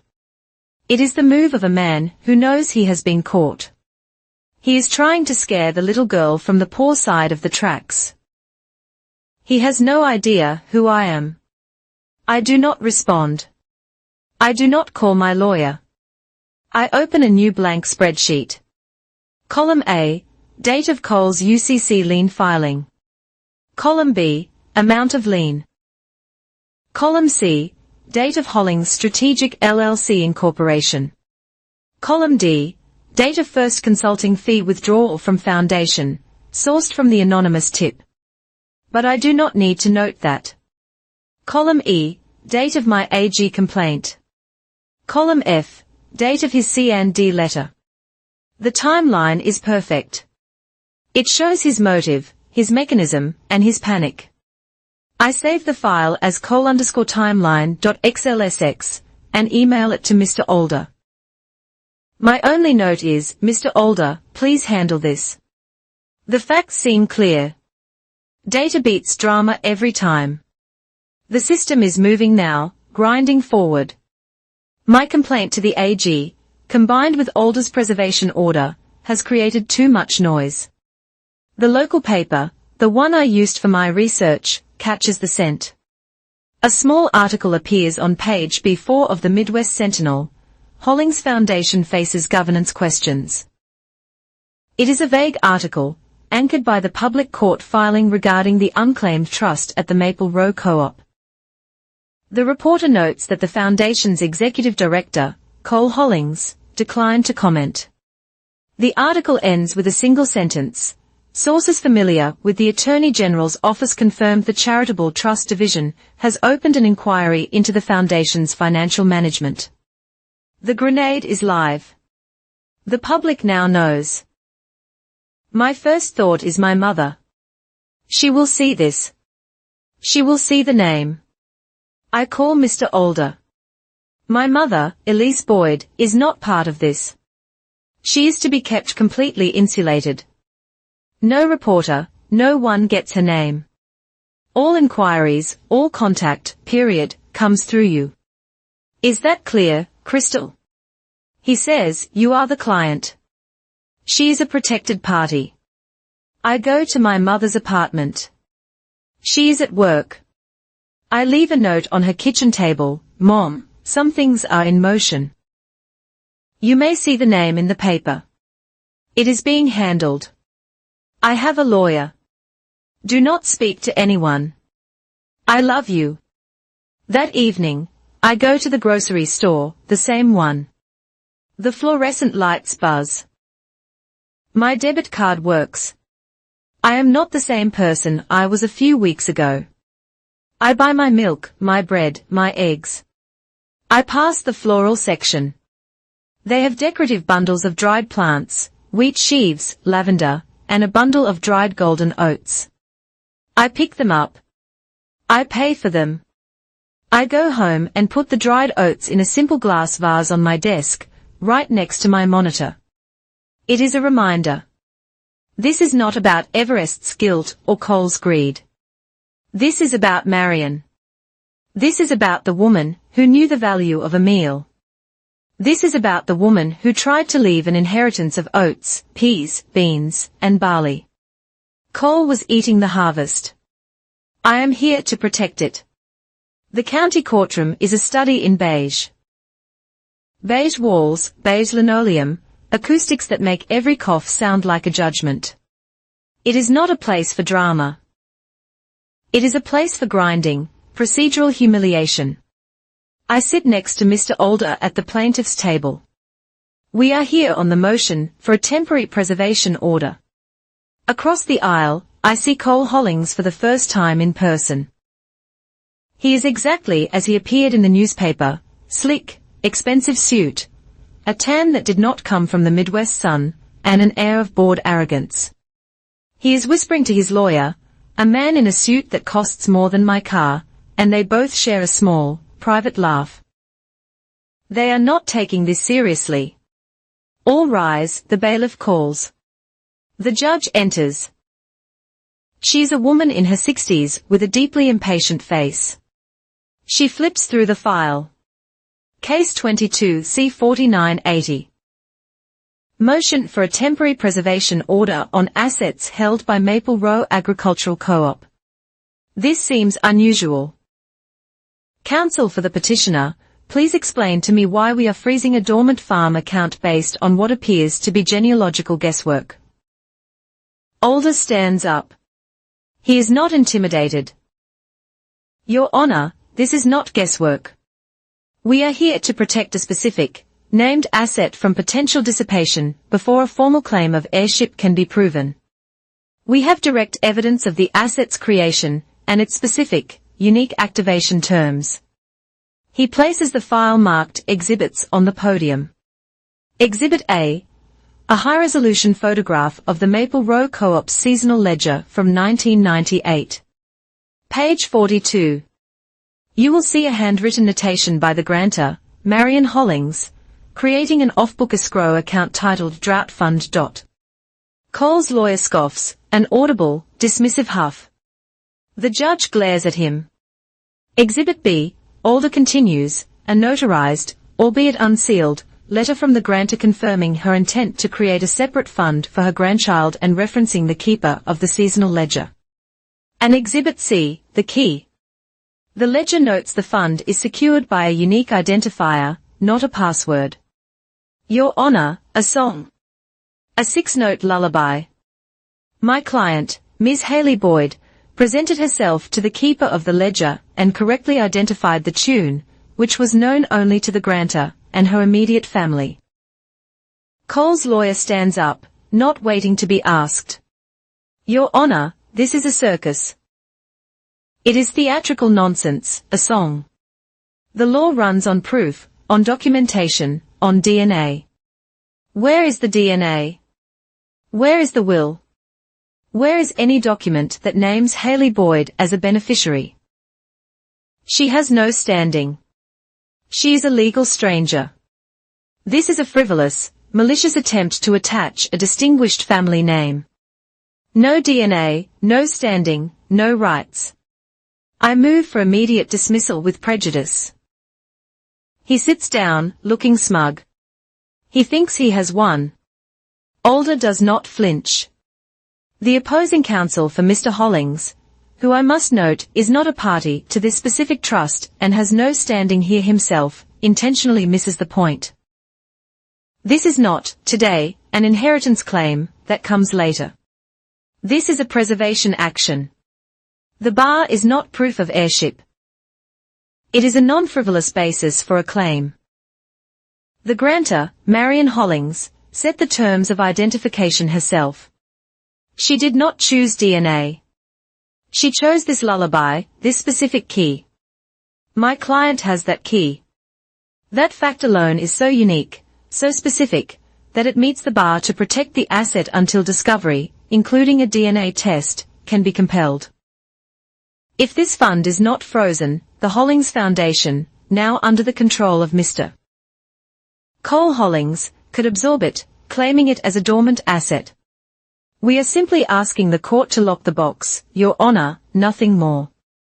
The judge looks at Cole's lawyer. Counsel, your client is the director of the foundation. Correct? Yes, Your Honor. And the foundation is currently the subject of an inquiry by the Attorney General for financial mismanagement. Correct? The lawyer's smugness vanishes. Your Honor, that is a separate, unsubstantiated matter. It does not feel separate to me, the judge says, her voice like gravel. It feels highly relevant. It speaks to the petitioner's core argument, a credible fear of asset dissipation by parties currently in control of the family finances. The motion for a temporary preservation order is granted. The Marion Hollings Drought Fund, Escrow 4B, held by the Maple Row Co-op, is hereby frozen. Ms. Ruth Carver is ordered to provide a full and complete accounting of said fund to this court within 30 days. No assets are to be moved or transferred. I let out a breath I did not know I was holding. Older gives me a single sharp nod. The judge is not done. She looks at Cole. Furthermore, regarding the related matter of the foundation, I have reviewed the complaint filed with the Attorney General, which was attached to this motion. This court accepts the Foundation's voluntary submission to an independent third-party audit. Until said audit is complete, and has been reviewed by the AG, this court orders an immediate freeze on all non-payroll, non-grant-related expenditures by the Foundation. Specifically, any and all consulting fees to Hollings Strategic LLC, or any other entity controlled by Mr. Hollings are hereby suspended. The Foundation will submit monthly compliance reports to this court. We are adjourned. It is a total victory. A clean sweep.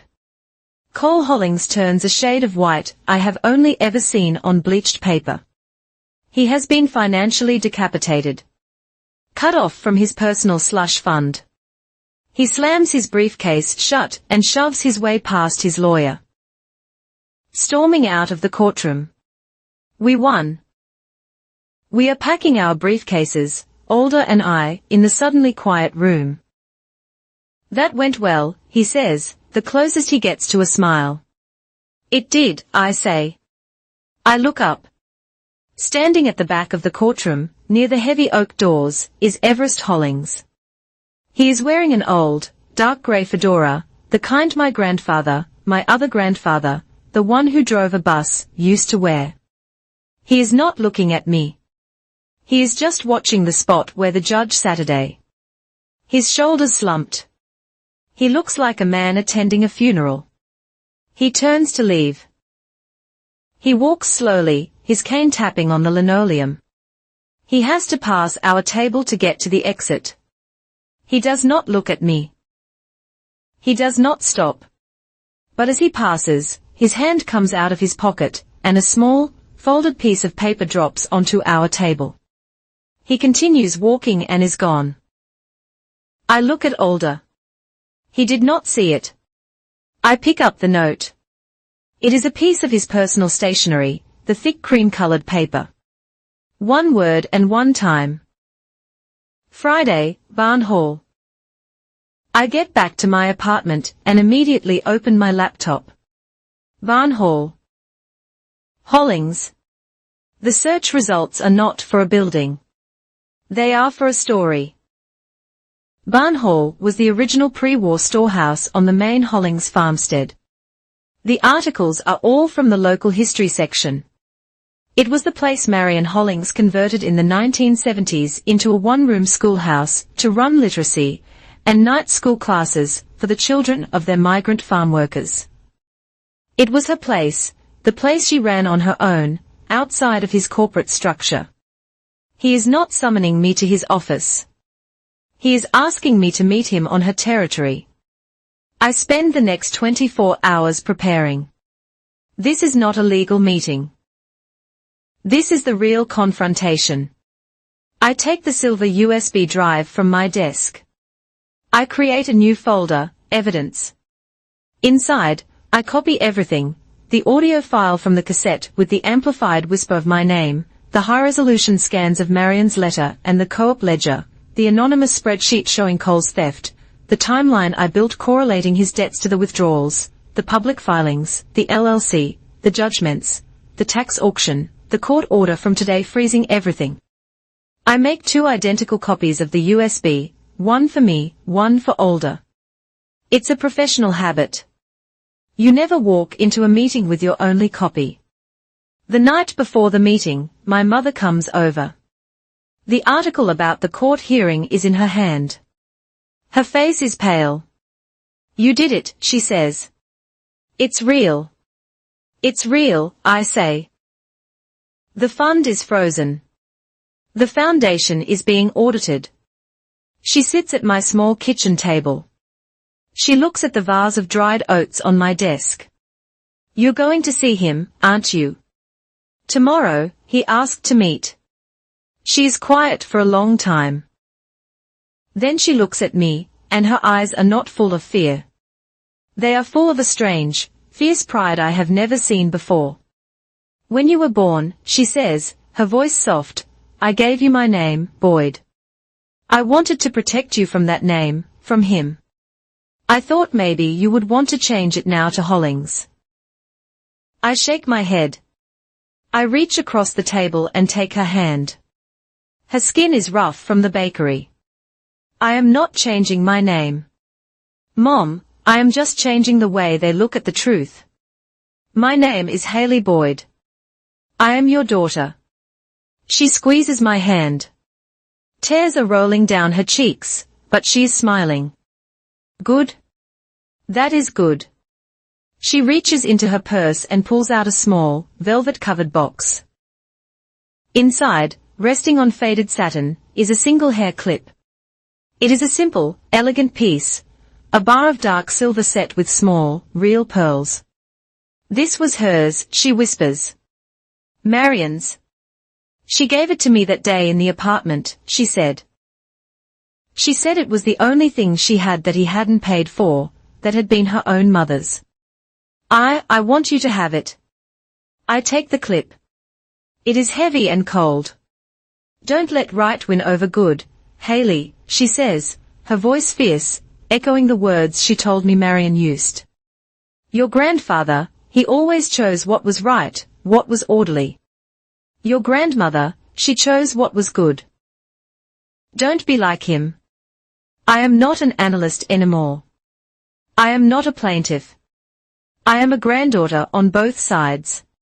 The next day, I drive out to the address, Barn Hall. It is miles out of town, down a long gravel road, surrounded by dormant winter fields. It stands alone, a simple, faded red barn with a high, gabled roof. I park my car. I have the evidence, a USB in my pocket. My hair is pulled back, secured by Marion's pearl clip. I get out of the car. The wind is cold. There is one other car here, a dark, old model Lincoln parked by the door. He is waiting. I walk to the door, my heart pounding against my ribs, loud and steady like a deck plate test, the sound of metal being stressed to see if it will hold. I push open the heavy wooden door. It scraped across the concrete floor with a groan, the sound of something long unused. The air inside Barn Hall was cold and still, thick with the smell of old hay, cedar, and something I hadn't expected, paper, the dry, sweet, dusty smell of old books. It was not a barn, not anymore. The interior was lined with rough-hewn wooden shelves, crammed floor to ceiling with thousands of paperback books, their spines faded by the small amount of light that filtered through the high, dirty windows. In the center of the room, shafts of sunlight illuminated a long, heavy oak table surrounded by mismatched wooden chairs. This was her classroom. This was Marion's sanctuary. Everest Hollings was standing by the far wall, his back to me. He was wearing the same tweed jacket from the library, his old fedora in his hands. He was staring at a large, black and white photograph framed in dark wood. I walked closer, my footsteps echoing in the silence. The photograph was of a smiling, vibrant Marion, years younger than in her foundation portrait. It was not my mother, I said. That was Clara, Everest said, his voice a hoarse whisper. He didn't turn. My sister. She died when she was 12. Diphtheria. It was 1944. Marion, he paused, his shoulders hunching. Marion saved this photo from my mother's things. She always said there was a fire in her. He paused again. She said Elise had the same fire, the same eyes. The story was heavier, more complex than I had imagined. He had not just lost a daughter. He had been reminded of a sister he had lost decades before. He turned to look at me, and his eyes were hollow. He looked at my hair, and his gaze fixed on the pearl clip. That was hers, he said, his voice breaking. Her mother's. My mother gave it to me, I said. She told me Marion's last advice. Don't let right win over good. A dry, painful sound, half laugh, half sob, tore from his throat. She said that to me every day. Every day for 50 years. And I always chose right. I always chose the business, the name, the legacy. He gestured to a bench, but I did not sit. When my father nearly bankrupted this family, he said, speaking to the empty room, I was 21 years old. I had to make a choice. I could be good and let the banks take the farms, let the name become a memory of failure, or I could be right. I chose right. I forced my uncles out. I sold off land that was sentimental, but unproductive. I broke relationships, but I saved the holdings. I saved the name. And you made Elise pay for that. It was not an accusation. It was a data point. I built a wall, he said, his voice growing stronger, the iron returning. To protect the legacy. I wrote it into the family trust myself, an honor clause. Any beneficiary, who brought disrepute, or failed to uphold the dignity of the name, would be severed utterly, as if they had never been born. It was the only way to protect the land from emotion, from weakness. She was a 20-year-old girl who fell in love, I said. How was that a weakness? It was not. It was not just the pregnancy, he said, faltering, his eyes dropping to the floor. There were other things. Stories that the man your father was a gambler, that there was money missing from the house accounts, that Elise that she was taking it to pay his debts. My blood ran cold.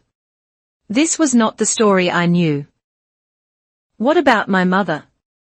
She built her entire life on the principle of never owing anyone a single cent. She would have starved first. I know that now, he shouted, his voice cracking, the sound echoing in the rafters. He slammed his hand on the oak table, and a cloud of dust rose. "Don't you see? I believed it. I believed she was a risk, the same risk my father had been. A threat to the legacy." "Who told you?" I asked, my voice low and dangerous. "Who fed you those lies?" He looked away, his shame so profound it was a physical force in the room. "Cole," he whispered. My father, my nephew, had just passed. Cole was young, ambitious. He was helping me, managing the books. He was the one who discovered the discrepancies. He brought me the ledgers, the proof. He said Elise had stolen it. He said the man, your father, was dangerous. He begged me. He begged me to invoke the clause, to protect the family, to protect Marion. The full, breathtaking ugliness of it settled on me. Cole had not just started stealing. He had started 30 years ago with character assassination.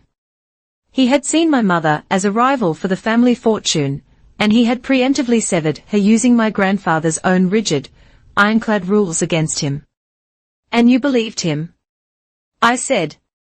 "You threw your daughter out in the snow because you believed a lie that confirmed your worst fears." "He had proof," Everest whispered. "He had figures. I see it now. He was sloppy even then. He was probably the one who took the money. He's been stealing from me, from us. From the beginning." He turned and walked to the back of the barn to a large, cast-iron safe painted dark green, half hidden under a canvas top. "After Marion died," he said, his back to me, "I locked this place. I couldn't be in here. She had changed. After Elise left, she became quiet, secretive. She kept this key." He fumbled in his vest pocket, and pulled out a heavy, ornate brass key. He held it out to me, his hand shaking. "I have not opened this since the day of her funeral," he said. "I was too afraid of what she had left, too afraid of what she knew." My hand closed over the cold metal. I walked to the safe, shoved the top aside, and slid the key into the lock. The tumblers turned with a heavy, satisfying clack. I pulled the heavy door open. The scent of lavender and old paper washed over me. It was not full of ledgers. It was full of journals bound in blue leather, and on top, a single legal-sized envelope identical to the one she had sent my mother. It was addressed in her strong, elegant hand. "To my husband, to be opened only when right is finally wrong." I looked at him. "I, Marion Hollings," I read aloud, "being of sound mind, do hereby amend my personal testament. My husband, Everest, has chosen the preservation of a name over the preservation of a family. He has severed our only child, Elise, but he cannot sever what is mine alone. I hereby leave all my personal holdings, including the drought fund held in escrow 4B at the Maple Row Co-op, and all my personal shares in the Hollings Foundation, not to my husband, but in trust. This trust shall remain locked and hidden until such time as a grandchild from the line of my daughter, Elise Boyd, shall be found." I stopped, my breath catching, and then read the final, devastating paragraph. "They will not need a lawyer. They will not need DNA. They will prove their identity by knowing the key that has always opened my heart and my home. If I have a grandchild, they will know the song. Let the lullaby be the code to open the house." I lowered the page. Everest was weeping. Not the quiet tears from the library, but deep, ragged, silent sobs. He had collapsed onto the bench, his face in his hands. "She knew," he choked out. "She knew you would come. She beat me." He looked up, his face a ruin, and he searched my eyes. "The supermarket. When I saw you, I thought I was losing my mind. I thought I was seeing her. You have her eyes. You have Marion's eyes. I was afraid. I was afraid to hope. I thought it was a trick of my old mind. The anger I had carried for a month, for my entire life, just evaporated. It was gone, replaced by a vast, cold pity. Being afraid you were wrong isn't the sin, Mr. Hollings, I said, my voice quiet. We are all afraid of that. The sin is staying silent once you know you are right. What do you want? He asked, his voice broken. The money, the farms. It is yours. She won. I want the truth, I said. I placed the codicil on the table between us. And I want the audit. Coal must be stopped, and it must be public. He nodded, wiping his face. Yes, the audit will be public. I will announce it myself. I will take care of Cole and the foundation, I said, pressing the advantage. The reason I was here, the one you built in her name. It's a monument to a name. She wanted to help people. She wanted to be good. He looked at me, the analyst, the girl with his wife's eyes, and an agreement was made. The audit will be public, he said, a steel returning to his voice. And when the court confirms what this letter says, when they confirm you, we will pivot the foundation's mission.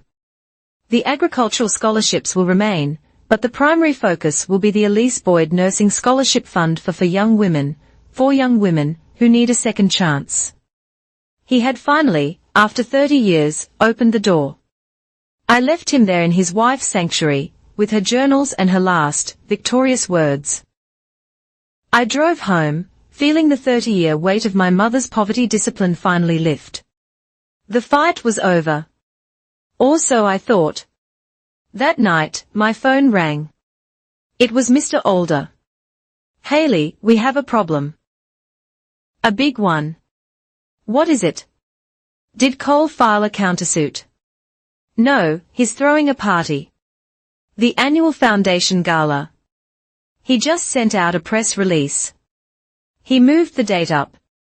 It's tomorrow night. That's insane, I said. He's being investigated by the AG. The court just froze his accounts. It's not insane, Alder said, his voice grim. It's a power play, a show of confidence. He's announcing a bold new strategic initiative. And I just got a tip from our friend at the co-op, who spoke to the foundation's internal accountant. Cole is trying to push through one last massive payment to Hollings Strategic LLC before the independent, court-ordered auditor gets access on Monday. He's trying to drain the accounts. How much? I asked, my blood turning to ice. $750,000. It's time to wire out tomorrow night during the gala. He's using the party as a smokescreen, I said, my analyst brain clicking into high gear. He's betting the bank's compliance office won't process the judge's freeze order until Monday morning, and his wire will be gone. He's playing the float. He can't, I said, my voice low. He can't steal that scholarship money. The law is too slow, Haley, he said. We can't stop him. The law is, I said, my eyes landing on the vase of dried oats on my desk. But we aren't. He's putting on a show, right? He's invited the press. He's going to be on a stage with a microphone. Yes, but what? He's using the Hollings' legacy as his cover, I said. So, I'm going to stop him right on that stage, in front of the press. He thinks he's the only one who knows how to use the family name, but he doesn't know the most important part. He doesn't know the key. He doesn't know the song. I hung up. I went to my closet. I had one black suit, the one I wore to job interviews. It would have to do. The ballroom of the city's most expensive hotel was a sea of black ties and shimmering gowns. The Hollings Foundation Gala was, as always, the centerpiece of the local philanthropic season. Waiters moved through the crowd with trays of champagne. A string quartet played softly in the corner. I stood near the back in my one plain black suit. It was the armor of the working class, and it felt more real than any of the tuxedos. I felt a hand slip into mine. It was my mother. I had brought her as my guest. She was pale, wearing a simple blue dress I had never seen, and she was terrified. "Haley," she whispered. "This is a mistake. These people, they'll destroy us." "They already tried," I said, squeezing her hand. "Mom? They are just finding out it didn't work." At the front of the room, Cole Hollings, tan and radiant in a velvet dinner jacket, stepped up to the podium. He tapped the microphone, and the room fell into a respectful hush. "Welcome," he boomed, his voice dripping with false sincerity. "Welcome friends, partners, believers in the Hollings' legacy." A large projector screen lit up behind him with the Foundation's logo. "For 50 years, he continued, this foundation has been a pillar of the community, honoring the memory of my great-aunt Marion Hollings. Tonight, I am thrilled to announce a bold new strategic initiative, a new chapter of strategic outreach that will take her vision into the next century." I watched his presentation. It was a masterpiece of corporate nonsense. Buzzwords like synergy, impact investing, and global partnerships filled the screen. It meant nothing. It was a smoke screen. I knew that. In a bank's automated clearinghouse system, a wire transfer for $750,000 was queued, set to execute in the next 30 minutes, under the cover of this very speech. He was robbing the place in plain sight. With applause, he finished his speech to a wave of polite clapping. "But," he said, holding up a hand, "it is not my voice you should hear. It is the voice of those we serve. Tonight, we have a special guest, a representative of our community's future. Please welcome, Ms. Haley Boyd, a local data analyst who will share what the Foundation's work means to her." This was it. Mr. Older had made the call. Cole thought he was getting a fawning, pre-approved testimonial from a random citizen. My mother's hand tightened on mine. "Haley, no. It's okay, Mom," I whispered. I let go of her hand and began the long walk to the stage. The spotlight found me. The room was a blur of dark shapes and white, inquisitive faces. The string quartet began to play a soft, sentimental tune. I stepped up to the microphone. I could see Cole smiling his plastic smile.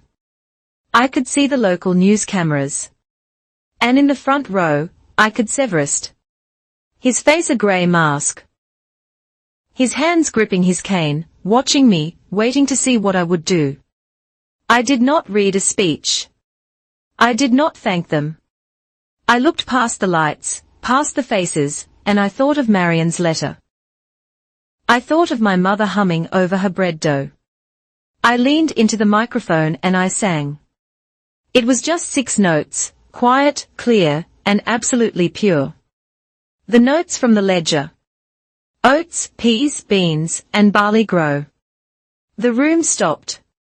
The string quartet, one by one, faltered into silence. The whispering ceased. Cole's smile froze, then dissolved into confusion. He did not know the song. He just knew it was not on the program. Every eye in the room was on me. Then, from the front row, a sound, the scrape of a chair. Everest Hollings was on his feet. His voice was not the frail rasp from the library. It was the iron of the man who built an empire. "Stop," he commanded. "Stop the music.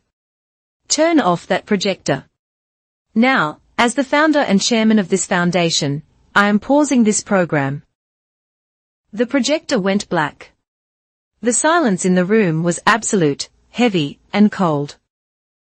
In that silence, I walked away from the microphone, to the main lectern where Cole was standing, his face pale and slack. I reached into my suit jacket pocket. I pulled out 3 things.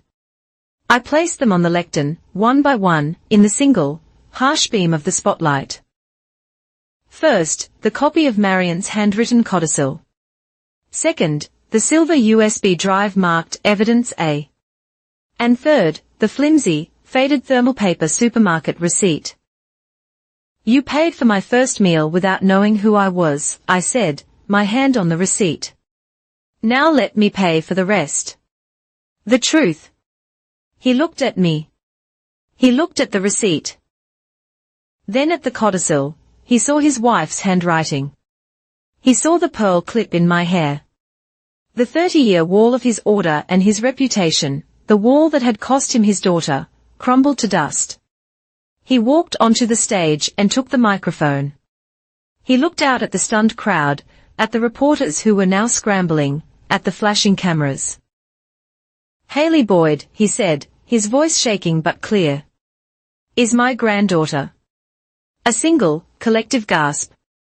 Cole turned white. He looked from me to Everest to the exits. He began to move, a quick, jerky step toward the back of the stage. Mr. Hollings, a sharp voice cut through the chaos. A woman in a severe black suit, the Foundation's in-house counsel, stepped forward, flanked by two men in suits who were not with the hotel.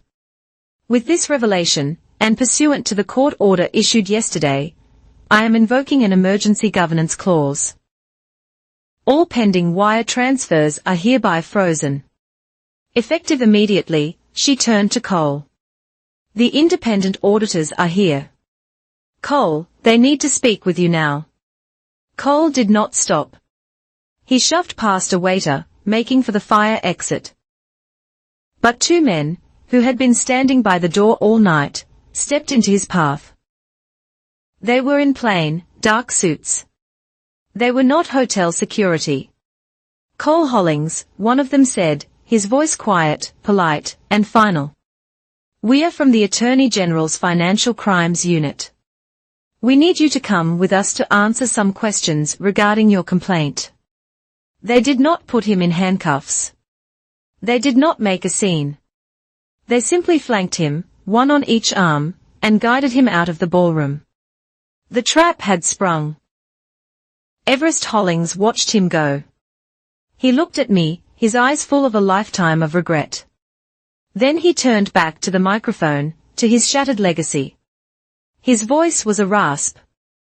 My wife, Marion, he paused, and his voice firmed. She chose the song tonight. I choose blood. This foundation will change. The audit will be public, and starting this fall, our new mission will begin, the Elise Boyd Nursing Scholarship. I did not wait for the applause. I did not wait for the reporters. I stepped off the stage, out of the spotlight, and into the darkness of the service corridor. My mother was there, her back against the wall, her hands over her mouth, tears streaming down her face. I walked up to her. I was not crying. My heart was not pounding. It was still. I took her hand. It was finished. There was no reunion. There was no fairy tale ending. There was just this, the end point. The moment where, after 30 years, the truth was finally standing up straight, all on its own.